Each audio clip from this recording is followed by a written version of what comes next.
নমস্কার, রূপার ডায়েরিতে সবাইকে স্বাগত। আজকের ভিডিওতে থাকছে খেজুর দিয়ে সুজি রান্নার রেসিপি।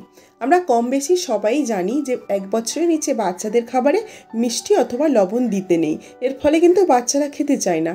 কিন্তু প্রাকৃতিকভাবে আমরা খেজুরে যে মিষ্টিটা আছে তা যদি রান্নার সঙ্গে দিই তাহলে কিন্তু খাবারে স্বাদ আসবে এবং বাচ্চারা খেতে পছন্দ করবে এবং সাথে পুষ্টিও পূরণ হবে।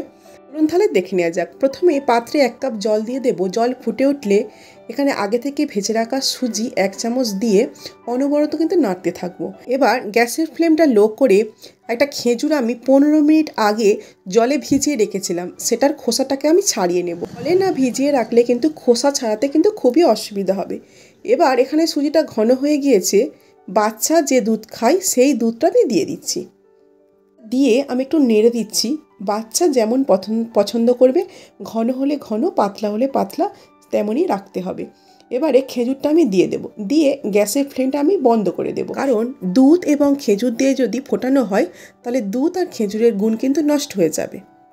এবারে চামচ দিয়ে ভালো করে আমি খেজুরটাকে মিশিয়ে নিচ্ছি।